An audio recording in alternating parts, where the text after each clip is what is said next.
кандай оорчулуктар бар, кандай кыйынчылыктар бар, же эч бир айырмасы жокпу? Эркектердей эле окшош тең тайлаш режиссер болсо болобу? Болот, просто акча азыраак болот да. Эркектер өздөрү мындай ошол акча чыккан булактарга жакыныраак отурушат, же өздөрү дагы ошол жака акча салышабы, анан өздөрүнчө отуруп алып чечип коюшат.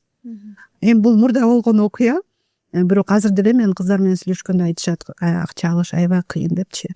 Дагы бир маселе бар го менимче. Мисалы үчүн эркектер командировкада каалашынча жүрүп алат.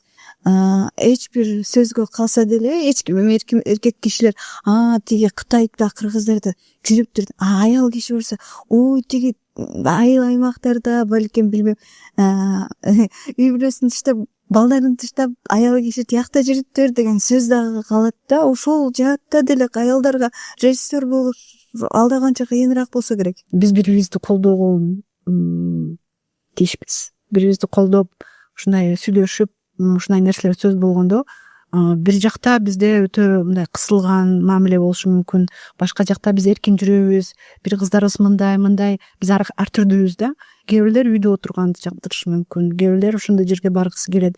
Бирөөсү азыр күйөөгө тийбейм деле, кереги жок, мен балаңы эле оокат кылам, мен өзүмдү өзүм.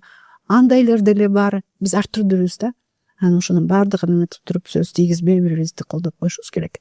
Башка дагы эмне жол бар? Биз колубузду өзгөртүшүбүз керек, өзүбүз бийликке барышыбыз керек, ошондой таасирлүү жерлерге барышыбыз керек. Өзүбүздөн да көп нерсечи. Анткени биздин жигиттер негизи бизди угат, бизди сыйлайт, бизди карап турат. Анан эле ар нерсе сөзгө мындай өтүп кетиши мүмкүн, ар кандай таасирлерге кирип.